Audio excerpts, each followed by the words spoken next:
to eat. Welcome to the State of the City, hosted by the League of Women Voters of Lynn County. Come on in, have a seat, find your table, and in about 20 minutes I'll come back and we'll get the voting started. Thank you all for coming.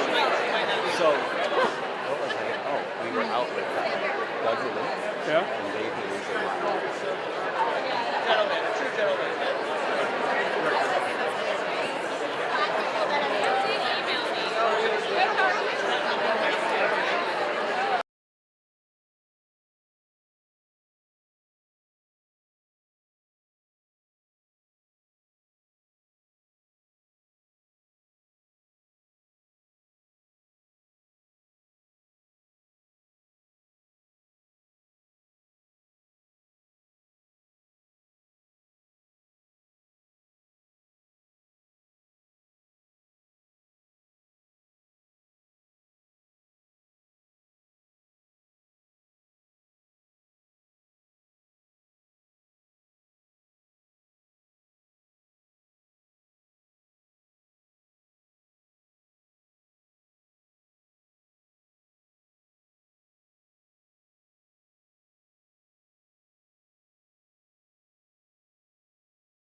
League of Women Voters of Lynn County, who is the host of this event.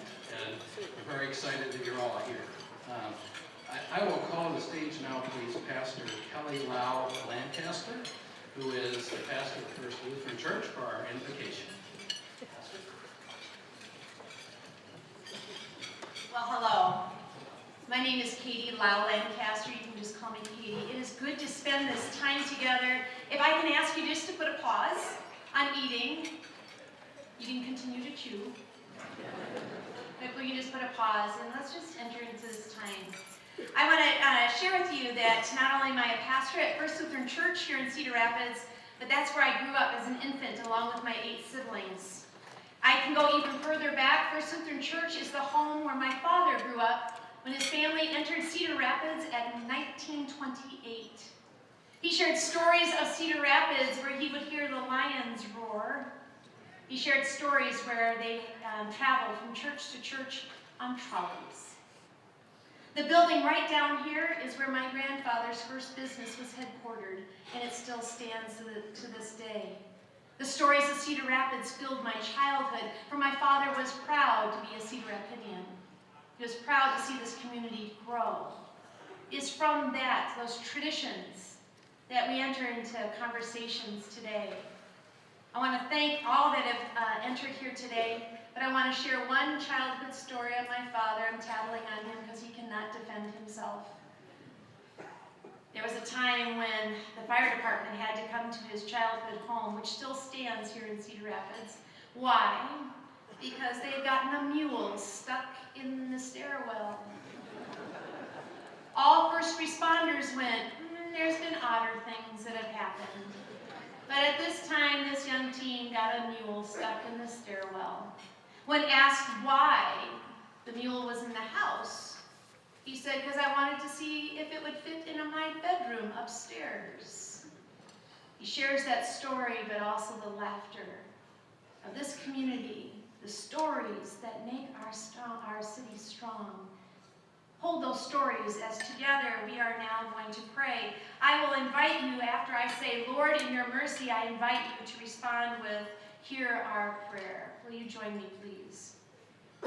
O God of all creation, we give you thanks. We can look around this very space in the heart of Cedar Rapids and know that this room is filled with life stories that are unique, diverse, yet known to you. May we feel connected to one another today, bringing us closer as a community. Lord, in your mercy, hear our prayer. God of all creation, we ask for your wisdom to continue to guide our community's leaders, especially our mayor, Tiffany O'Donnell, and the members of the city council, the city manager, and all leaderships and support teams. Lord, in your mercy, hear our prayer. God of all creation, we lift up all city employees and their families. As city workers, they care for the many needs of our town, around the clock and all year round. Lord, in your mercy, hear our prayer. God of all creation, we give thanks for first responders. We ask for your continued protection so they may return safely to their own families. May we continue to dialogue and seek resolutions to the issues where safety and compassion are the solution for the wellness of all people. Lord, in your mercy, hear our prayer. God of all creation, we give thanks for the strong educational community in the Cedar Rapids metro area. We are blessed by the many different public and private schools, colleges, and universities. We are our most creative and our creative selves when we are encouraged, educated, and equipped as lifelong learners. Lord, in your mercy, hear our prayer. God of all creation, we lift up to you small business owners, as well as large corporations who provide jobs. As owners, management staff, and employees, as they continue to face the joys and challenges in their own trade and industry in a post-COVID market, remind us as their neighbors to continue to be supportive patrons as we are able.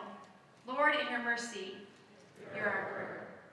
God of all creation, we lift up to you the many ways that we play, in parks, on fields, on courts, and on stage.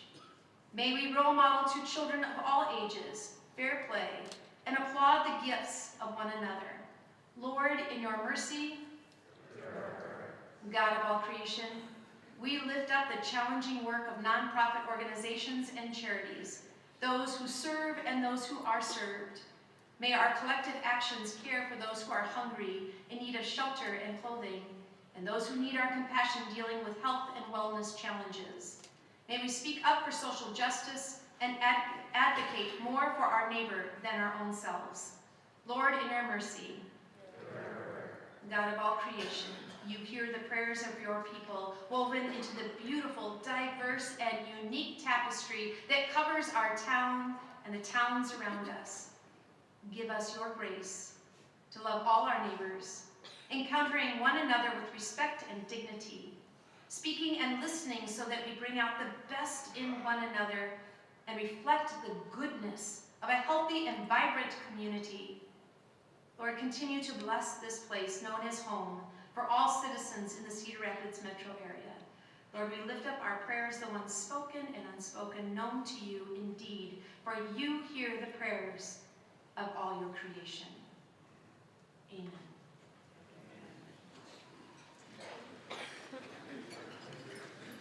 Thank you, Pastor. If you will all, if you're able, please stand for the Pledge of Allegiance.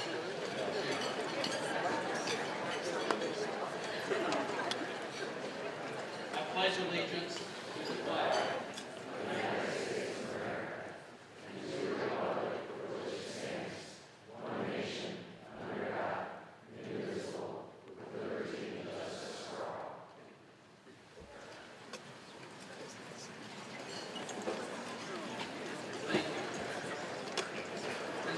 this event is hosted by the League of Women Voters of Linn County, and I would like to read for you the mission statement of the League because it's important. The League of Women Voters is a nonpartisan, grassroots organization working to protect and expand voting rights and ensure everyone is represented in our democracy. We empower voters and defend democracy through advocacy, education, litigation at the local, state, and national levels. And I will just say, everyone, men and women are eligible to join and be members of the League of Women Voters. I'm a member, and guys, come on, join up, okay? We'd love to have you. I'd like to recognize, if I can now, our sponsors. And we have some gold sponsors here. First, Cedar Rapids, Iowa City Trade Council, Hawkeye Area Labor Council, Alliant Energy, Simmons Perrine Winter Bergman, Greater Cedar Rapids Community Foundation, and Mid-American Energy. Let's give a round of applause to the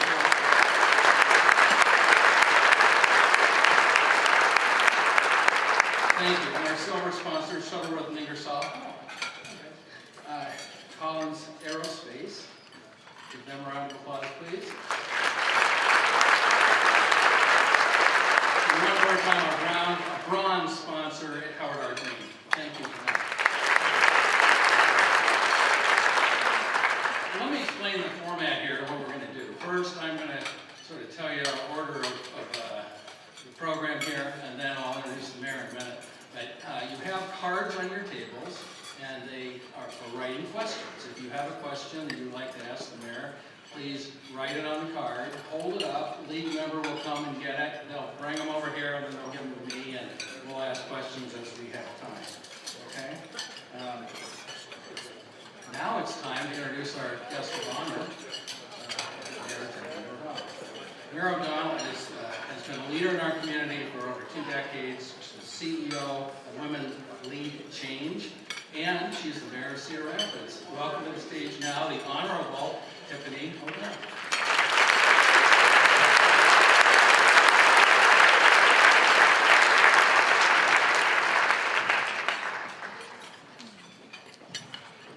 Thank you. What a handsome group. A lot going on at the DoubleTree today.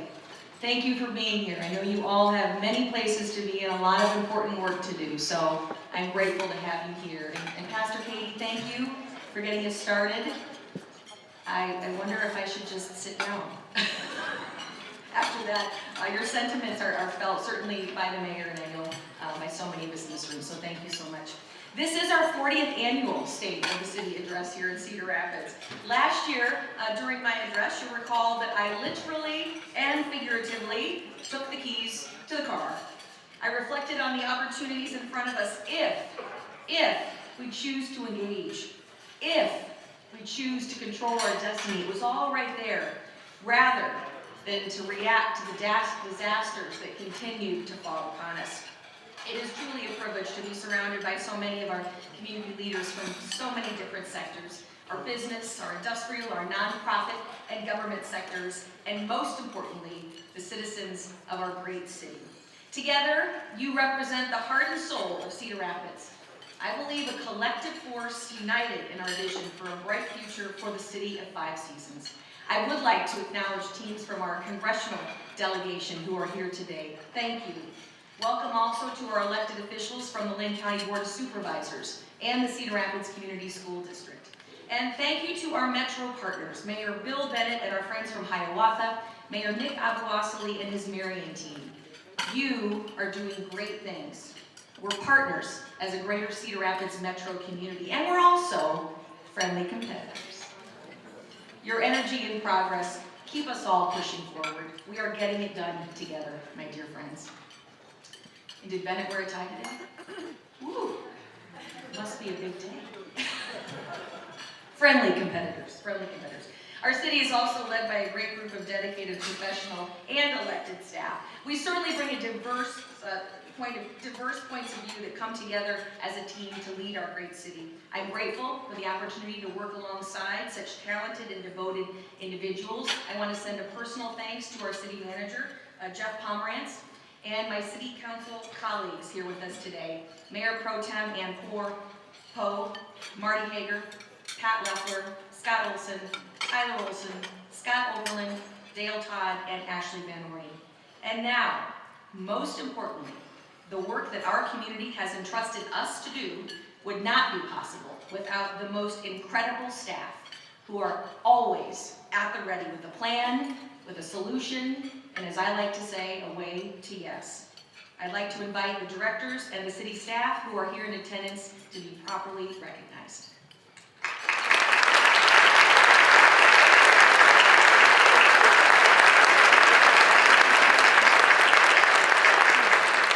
And among that team, to specifically thank today for making today happen, Communications Manager Philip Plates and Assistant City Manager Andy Charper, the Doubletree Convention Complex, and the League of Women Voters, and certainly to the slate of sponsors who helped make today possible.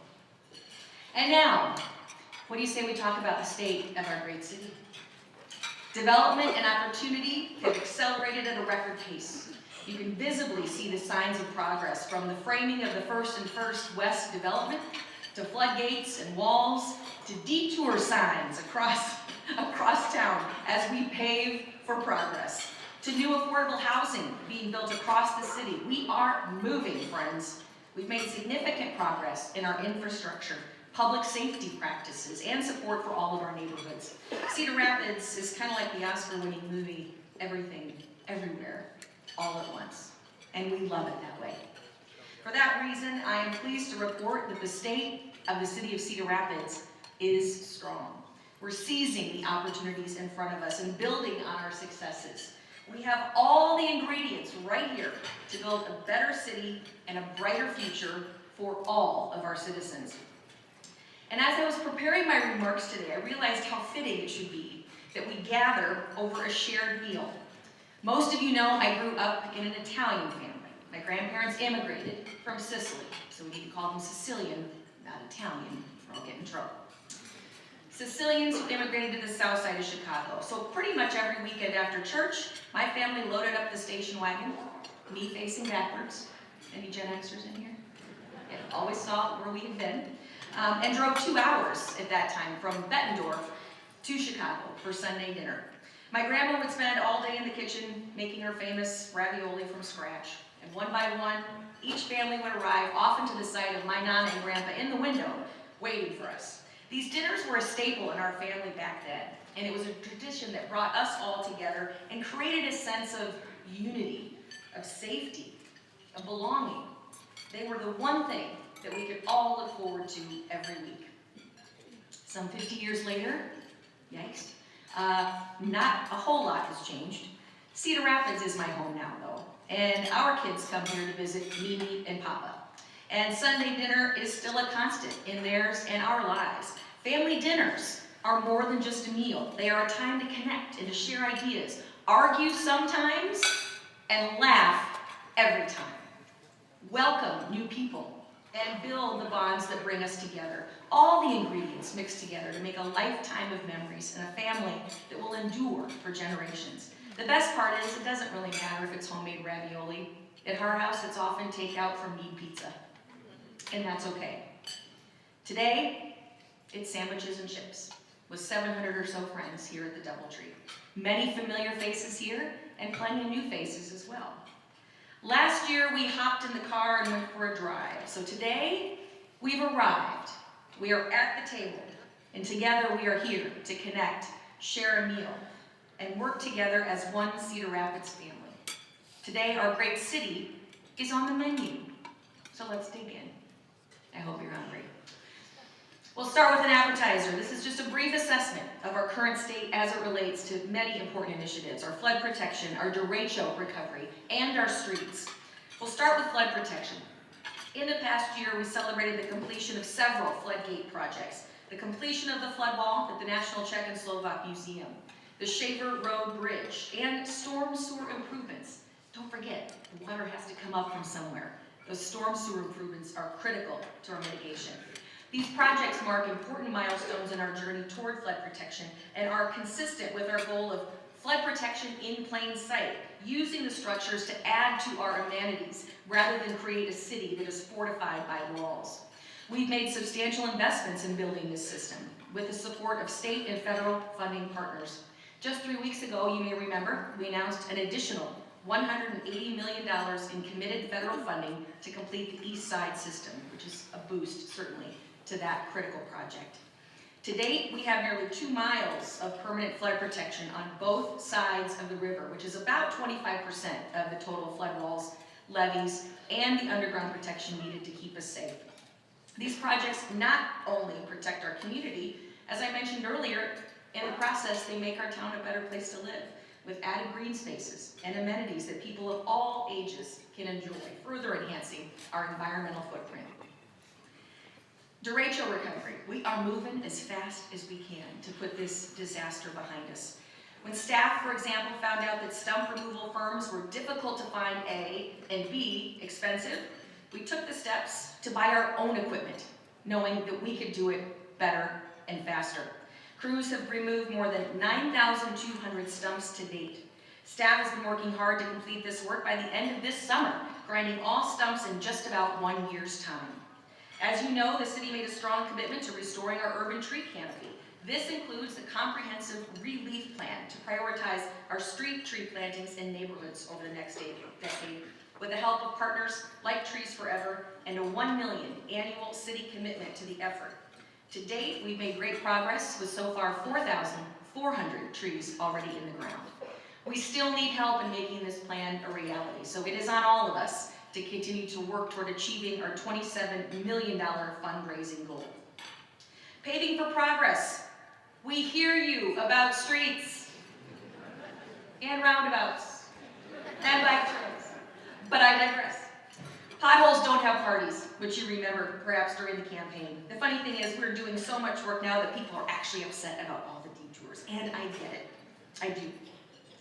Thanks to our Paving for Progress Street Improvement Program, you cannot miss all the construction. All those orange cones truly show just how much progress we are making to improve those streets. To date, you and we have invested about $174 million in improving more than 90 linear miles of roadway through the local option sales tax program. Thank you, citizens, for prioritizing this. This has been a monumental achievement as we catch up with years, unfortunately, of deferred maintenance work. A quick public service announcement. When you leave home, pack your patience and maybe a little extra 15 minutes. I certainly forget mine sometimes. You will see construction this summer, and you will likely see more construction this summer than ever before. It'll be worth it. That was pretty tasty as an appetizer, wouldn't you say? Yeah, a lot going on here. Thank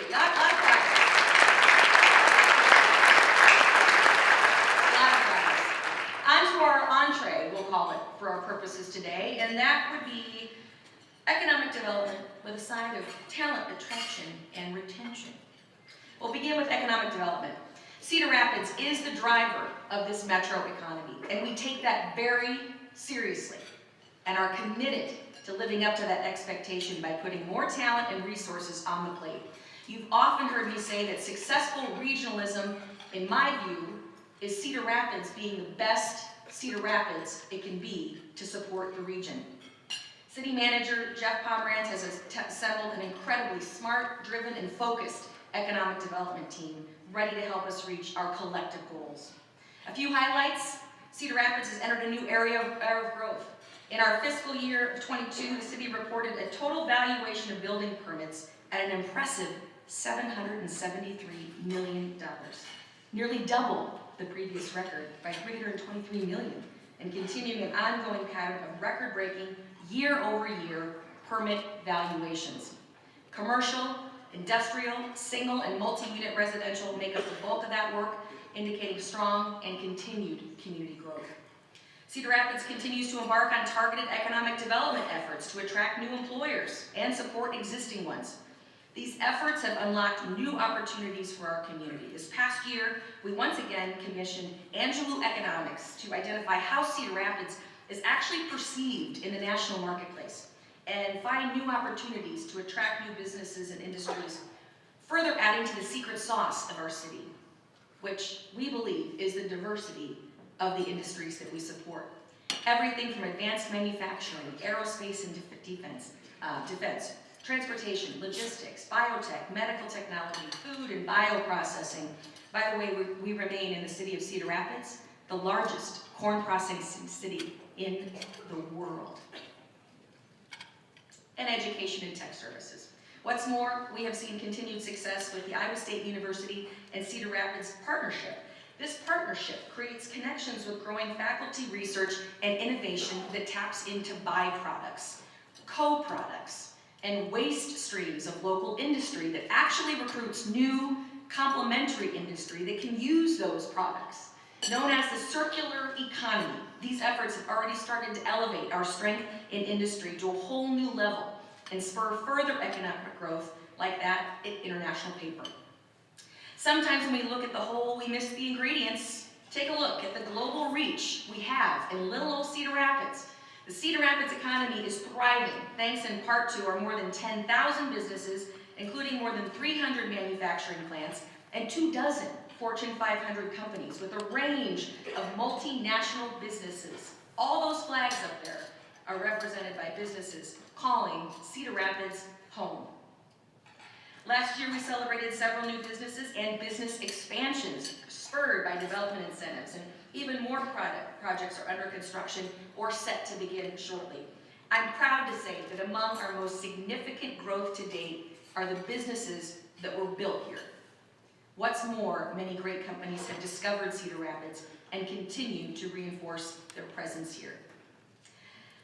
This list of businesses on the screen represents about $560 million in investment.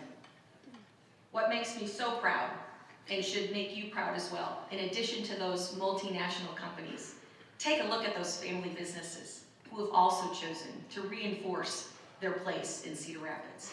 The Altorfers, Little Drugstore Products, Worley Warehousing, all next to those businesses that have intentionally chose us to be their home for the long term. Perhaps no area in town better exemplifies our community's growth trajectory, though, than the Southwest Growth Area.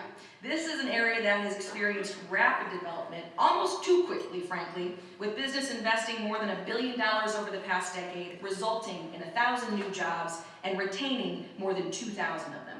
All this growth has led to massive expansion of traffic, creating a bottleneck, you may have noticed, at I-380 interchange at Wright Brothers Boulevard. Recognizing this issue, the city secured a commitment from the Iowa DOT to prioritize and fast track, not said often, government fast track, no filter. But they did that here, and we are grateful for their support. You'll be seeing movement on that in the next 2 years. Active projects in the Southwest Growth Area represent a potential for $1.2 billion in new Iowa economic capacity and the state knows that. New large warehouse and distribution facilities are leveraging connections to I-380, our nation's rail system, and to our ever-impressive Eastern Iowa Airport. The airport plays a critical role in our region's economic strength, and we are pleased to have received an additional $28.35 million in American Rescue Plan Act funding for airport infrastructure improvements last year. That is the largest award in our airport's history and a critical investment in our ability to attract new businesses and jobs to Cedar Rapids. Congratulations and thank you to Director Marty Lenz and his team for the unprecedented growth and expansion that not only serves us as passengers, but as you've heard, it will meet the needs of commerce and workforce development further down the road. Speaking about workforce, we cannot talk about business development and growth without talking about the people and people that we need for those jobs. While we attract employers, we must simultaneously talk about attracting employees and keeping the smart ones we already have here in our backyard. As Cedar Rapids becomes an increasingly desirable place for businesses to locate, the constrained labor market can be a limiting factor. So to address this need, joint efforts are on the way across the region, and the city has taken several steps to ensure that our economy will work for all residents seeking the American dream. Currently, we're approaching this need on multiple fronts: training and upskilling the existing workforce while we recruit new talent. First, the existing talent. The Cedar Rapids College Career Connection Program unlocked access and opportunities for more students to attend Kirkwood Community College at no cost this year, including students who typically would not qualify for scholarship or grant funding, potentially due to their parents' income. The program covers degrees not previously eligible for funding either, but where there is a focused need in our Cedar Rapids labor market, such as healthcare, advanced manufacturing, and business. If you are a student, or you have a student in the Cedar Rapids schools, and you want to go to Kirkwood, we've got you. The city of Cedar Rapids acts as a last payer. What isn't funded by others is funded by us. We have a responsibility to invest in our youth, to help guide them toward their own futures while preparing them to lead the future of our community. At the same time, many young people can feel disconnected from their communities and still unsure about their career paths. That's why we're thrilled to announce our first ever Mayor's Youth Conference. This one-day conference coming up in the fall will provide local high school students with a unique chance to learn about the wide variety of workforce opportunities available in Cedar Rapids, and potentially, most importantly, connect with local leaders who we know can serve as all-important mentors and role models. I believe that by investing in our youth in this way, we can help them fall back in love with their city and inspire them to become the next generation of our community's leaders. The conference will take place in October, and I'm so excited to see the impact that this initiative could have on the young lives of people in Cedar Rapids. As part of our historical DNA here, we are blessed like few other cities because of our diverse immigrant community. These communities play a huge role in growing our future. Through Gateways for Growth and our Welcome is Our Language campaign, we are working to ensure foreign-born residents have the education, preparation, and connections necessary to be successful, and that they feel a sense of inclusion and belonging when they get here. Some of the best companies in town offer Earn While You Learn programs. This is when companies hire our immigrants and include education, like English as a second language, learning while on the job. As you know, the City Council approved major support for our West Side Library, and inside that library will be an immigrant resource and opportunity center. It's time we lean in to this incredibly driven, capable, and grateful community who's not only wishing for the American dream, they're seizing it in Cedar Rapids. We can't talk about growing population without talking about quality of life benefits to calling Cedar Rapids home. We'll briefly touch on two major difference makers that set Cedar Rapids apart from other metro cities: a commitment and expansion to diverse housing needs, both market and affordable, and public safety. Our comprehensive housing market analysis has identified a demand for thousands of new housing units of various types and at various price points. We've made great progress and could see our downtown area's population nearly double between the 2020 census and 2025. Construction costs pandemic-related disruptions, interest rates, tax valuations, demographic shifts are all among the many factors contributing to a shortage of housing and a growing housing affordability crisis across the country. And we are not immune to that in Cedar Rapids. More residents are struggling to find good housing options. As a city, we are committed to addressing these challenges and working with partners to ensure everyone in our community has access to safe and affordable housing. With the help of the American Rescue Plan Act, the city made more than $6 million available for competitive grants for affordable housing and supportive service programming. That was part of the successful joint process with Lynn County. In addition to the funding, the city received grants and awards from the Iowa Economic Development Authority, CDBG, disaster recovery programs. This awarded projects total at $24 million for new and infill affordable housing development, providing momentum as the city continues to fill its workforce housing needs. This investment in affordable housing units is an important step toward building a stronger, more resilient community. Often we think of affordable housing around supports like Section 8 or other programs where we simply need a lift up. The need for affordable housing is often for those first-time job seekers, for those young professionals who may be making $50,000 or $60,000 a year. That gap housing is a part of affordable housing, and the City Council remains committed to finding solutions. Work also continues to restore the former Colonial Building, which is on 15th Street Southeast, to provide affordable housing, while addressing a long vacant property in a neighborhood that is poised and on the way to true revitalization. The project was developed, by the way, in close collaboration with the neighborhood. The City Council and I also remain committed to addressing the challenges of homelessness.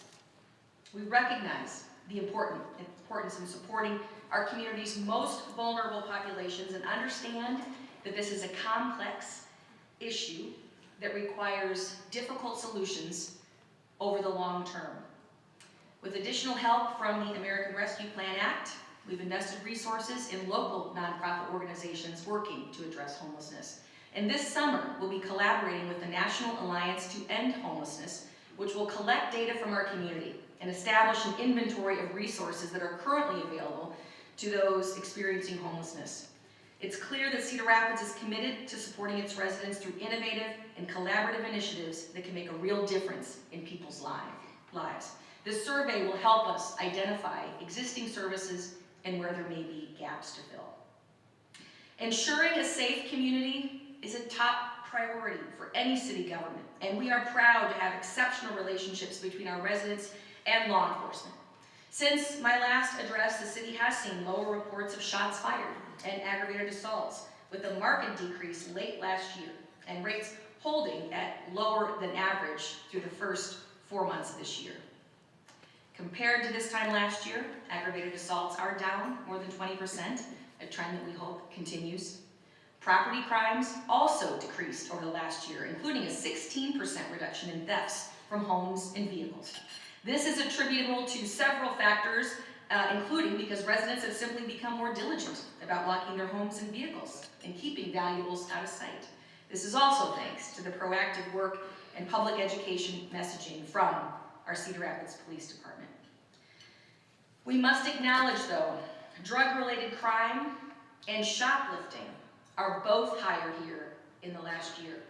Our police department continues to work with government agencies and retail owners to address these issues and identify best practices to reduce these cases. One ongoing area of innovation is the city's multidimensional approach to community policing, including supporting our police department with wraparound community service providers and mental health supports. We have a team dedicated to mental health support, including officers in tandem with mental health providers from Foundation 2. And yes, they are incredibly busy. These supports help divert arrests away from the legal system and into the supportive care that's often needed, reflecting, frankly, the way modern policing looks today. I'm proud of the Cedar Rapids Police Department's culture of innovation, their willingness to lead when it comes to piloting and implementing programs like the Group Violence Intervention Program, The department continues to maintain its CALIA accreditation from the Commission on Accredited Law Enforcement Agencies. This is the gold standard in law enforcement. Our task now is to support efforts to hire a new police chief. City Manager Jeff Pomerantz will lead the charge with the support of the council and the community. Priorities in the search include integrity, experience, and the willingness to innovate.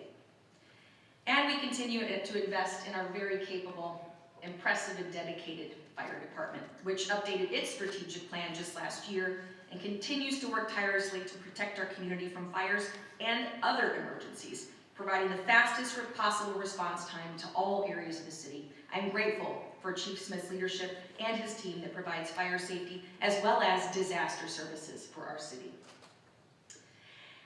And now how about dessert? Let's call it the 5th season souffle of amenities. As Iowa's second largest city, Cedar Rapids understands the importance of standing out from the rest. We know that quality of life amenities are not only required to differentiate ourselves from other communities, they must also tell a compelling story about who we are and what we offer. Our downtown area is a vital part of Cedar Rapids, serving as a hub for business, cultural institutions, major employers, and community events. To continue the ongoing improvements made in this area, we must have a clear and strategic vision for our city core. That's why I'm proud to be involved in the effort today to update the Cedar Rapids Downtown Vision Plan. Cedar Rapids, like every city in this country, is adapting to a changing workforce culture. Downtown, you don't need me to tell you this, is not what it was 30 years ago, or frankly, 2 or 3 years ago, before the pandemic. We can either lament the loss, or we can see opportunity. Our challenge today is to determine what endures in our downtown and what moves us forward. The updated Downtown Vision Plan will reflect the values and needs of our downtown residents and businesses while taking into account the ever-changing landscape of our city. Our success rides on the coattails of many years of tireless efforts to bring relationships with residents, businesses, and industries, agreeing on a plan for downtown, and then working that plan. You will all, if you've not already, been invited to take part in discussions about our downtown's future as part of this planning effort. Did you know by fall, our great city is estimated to have about 100 miles of bikeways in Cedar Rapids? It's one of the reasons we are so proud to support projects like Connect CR. This project brings together the revitalization of Cedar Lake and the creation of an iconic trail bridge over the Cedar River. It's a prime example of public-private partnerships that work, with the city's portion at only 1/3 of the overall cost of that project. For this project, the city recently secured nearly $1 million in state grant funding, in addition to the private campaign by the Connect CR group, which raised $8.2 million and a Hall Perrine matching grant of $5 million. Connect CR will create key destinations of regional tourism and an amenity for workforce attraction. It's a part of our growing network of trails I just mentioned and provide a diversity of recreational options for all ages. Another highlight, and as part of the necessary improvements associated with our flood protection in plain sight, improvements at Riverside Park and the Riverside Skate Park are currently underway. Skate park users have shown incredible interest in this project, and we are excited to provide them with a brand new experience this fall. We're always looking for new and innovative ways to reclaim the Cedar River as a vital community asset for enjoyment and recreation.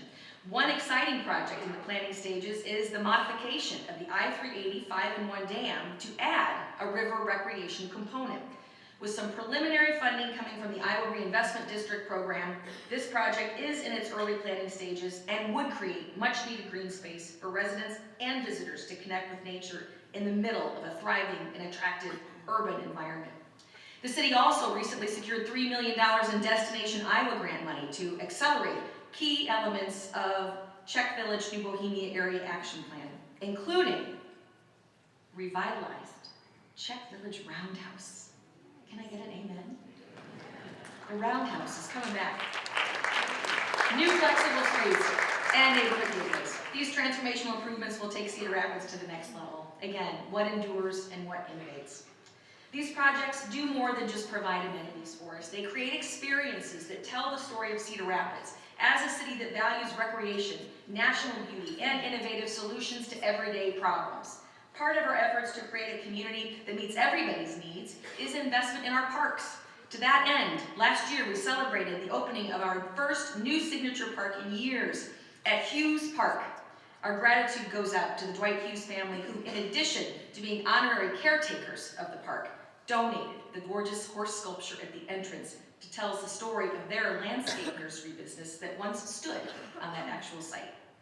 We also opened the new Ellis Golf Course Clubhouse and Event Center, replacing the original facility you'll recall was badly damaged in the derecho.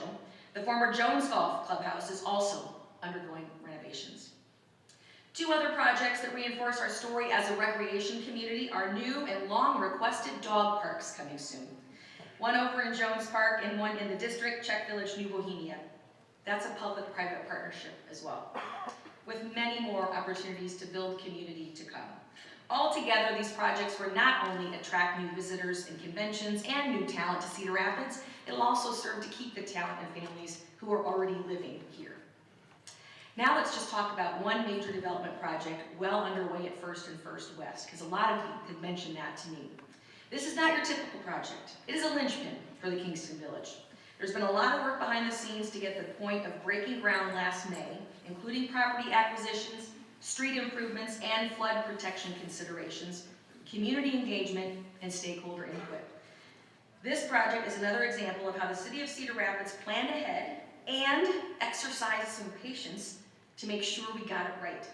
Soon, the west side of downtown will come alive with the Pickle Palace, a facility with several pickleball courts, which, as you know, is America's fastest growing sport. Also in the works is Big Grove Brewery, several housing units, entertainment destinations, a hotel, and more. With hard work and a little bit of luck, some of this new destination could open as early as this fall. We estimate completion of the first block around 2025, with the second and third blocks to follow after. And we continue to get nationwide attention for our proactive community climate action plan. One particularly strong example is our effort to increase healthy food access through our community gardens you'll see in our parks. The plan launched with the construction of new plots at Sinclair Park near New Bohemia, including ADA accessible plots. The plan further identified 17 locations for community gardens. Designs for 7 of those gardens are already complete.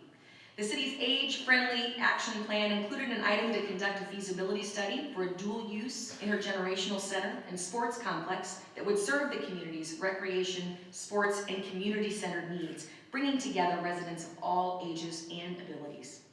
This study will be completed this summer, including public engagement, industry outreach, comprehensive local existing condition analysis, and market-supportable program recommendations. And I might add, this project just screams public-private partnership. Visit the city's website to find out a link to take part in that public survey, which is available through June. And finally, don't forget to wash down your lunch today with a tall glass of the best tasting drinking water in Iowa.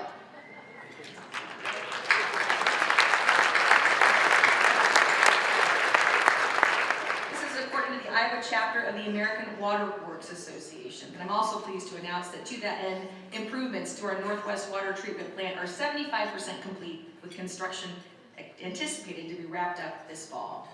And the cherry on top of our dessert today, a way for us to continue the family dinner conversation. I'm thrilled to announce my upcoming Mayor's Family Dinner Initiative, aimed at bringing our neighborhoods closer together and strengthening our sense of community. Through this program, I'll invite neighborhood associations to take part in a series of family dinners, where residents can come together, share a meal, build relationships, and invest in our own shared well-being. This is a way to create space for those meaningful conversations and build stronger connections with those around us. Speaking of that, now it's your turn. As is the case with any great recipe, it takes a lot of ingredients coming together. So like any good dish, there can be many different family recipes, all delicious in their own way. Cedar Rapids is made up of 130,000 individuals, each of us with unique talents and contributions to bring to the table, ingredients to that recipe. We all need to work together to add flavor to our community. And I consider and encourage all of us to find ways that we can bring our talents to the table and share our wisdom, our talent, and our experience with our community. You may have already noticed the recipe cards on your table. Please take some time to fill out a card today. Share with us your recipe for building a better, vibrant community, a dish that represents your interests, your visions, and your values. Leave the completed cards on the table. After the meal, we'll collect them all and put them together in a digital album that you'll be able to see on our State of the City website.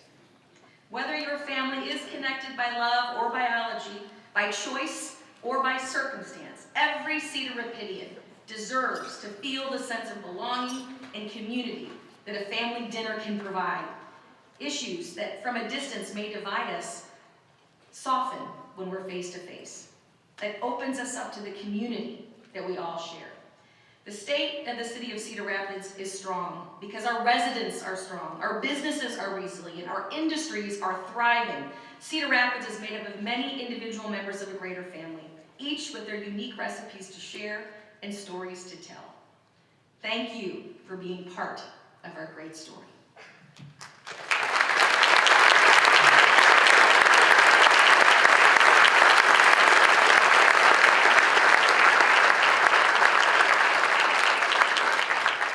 If you have questions, please hold them up and the league member will come and get them and we'll ask some questions of the mayor. You have a minute off.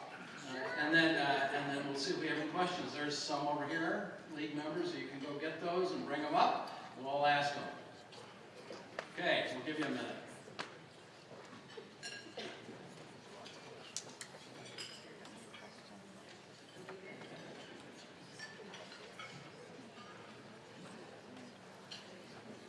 It's as quiet as this room's been. Thank you to the DoubleTree staff, by the way, for making sure that all of our meals were set and ready for us. We know you all have very important places to be this afternoon, so we'll do our best to get you out of here, certainly by 1 at the latest.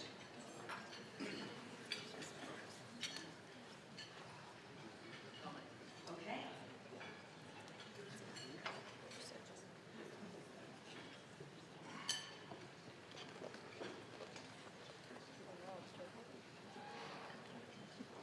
This one must be good. Uh-oh.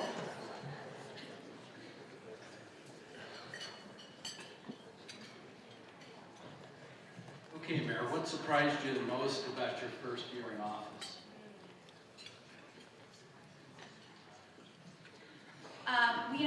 I kind of alluded to it a bit ago when I was talking about the DOT interchange, really just the pace of play.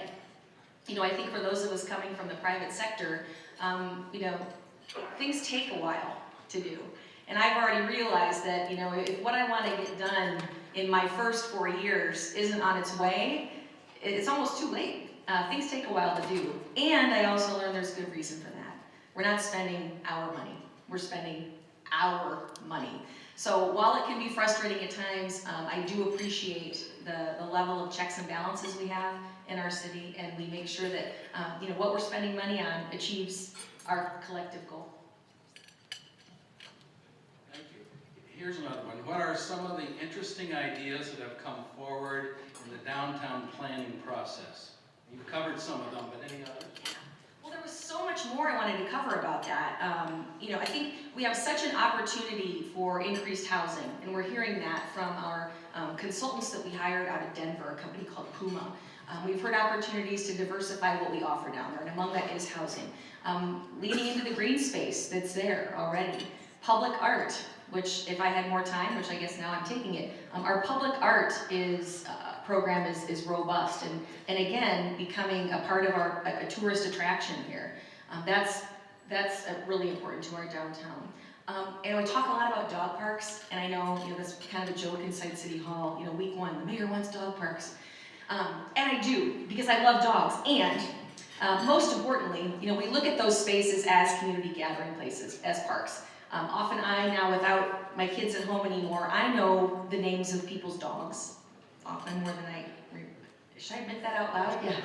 Yeah. But it's true, and certainly in an urban environment that we're creating downtown, those places to gather that make it comfortable to get to know people are incredibly important. So we hear a resounding need for more public spaces like that. Being a dog owner, I'm all about that. Yeah. Economic development. What is your view of a continuation of a decades-long partnership between the city and private organizations like the Committee of 100, Priority One? You know, it's interesting, when we talk about economic development, it's very different than it was, I would say, 5 years ago, certainly 10 years ago. Back when Priority One existed, we had a need for, there was a need for one location. All the RFPs, the requests, the companies would, it was just easier to have one location. Then that became the Economic Alliance. What's evolved as a city is brokers now and landowners go right to where the incentives are, where the money is, and they come right to the city.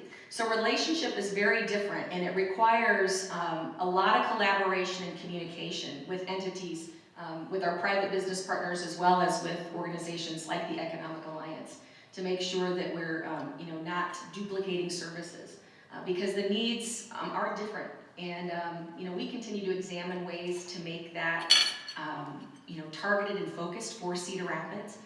It's critical, though, that we are in lockstep with our partners at the Alliance, as well as private business. One of the other opportunities we see are those headquarter visits and meeting with existing companies to find out ways that we can help them grow. That's a role that the city wants to lean into more. While we're recruiting new people, we know that 80% of our growth will likely come from existing businesses. And that job is easier at the city when you have great relationships with those partners. Thank you. This is a question that the questioner entitles Marginalized Communities. As a city government, how do you ensure inclusion of marginalized communities in the economic success of Cedar Rapids? I think it's incumbent upon all of us to understand our role in culture building and inclusion. When we talk about diversity inclusion, I always say we need to talk about inclusion first. And that means being a place first where all people feel like they have a home. Do we have the markets and the churches and the entertainment options available? For example, I think if you go out to the Collins theaters these days, you'll see 2 Bollywood movies there at any given time. It's a simple example, but making sure that we're a city that has the fabric of diversity, meaning we have things to do for all. I think it also requires intention on the part of the city. And we've dedicated a diversity, equity, inclusion manager who has an eye on the work that we're doing internally at the city to make sure that we're getting it right in terms of inviting everyone to the table. And then I think it's important for me as a mayor to make sure that I'm putting people in appointed places that aren't the usual suspects. And part of my work at Women Lead Change, I'm uniquely aware that everyone wants the best person for these boards and commissions and these positions. Make no mistake about that. One thing that we do know, though, is one way to not ensure that those in those marginalized communities aren't represented is if they aren't even invited to the table. So you'll see me when I'm appointing to boards and commissions, I'm making sure that we have a lot of different voices as options. Ultimately, we choose the best person for the job, and we want to make sure that all have the initial opportunity. It looks like this is our last question. So, of all the places that you've visited and all the cities you've seen, what makes Cedar Rapids special? I'm just going to quote one of the companies that was looking at coming to Cedar Rapids. It's a family-owned business. You may know it as Sub-Zero that's coming here. This is, again, the reach of Sub-Zero. This is a family company in Wisconsin, came to Cedar Rapids. They looked at other places to build their facility. Cedar Rapids was just one of them. But what was different here is they said that this felt like home. There was a comfort here in our warmth, in our invitation to them. I can't say enough about that. People don't move here for the weather. We know that.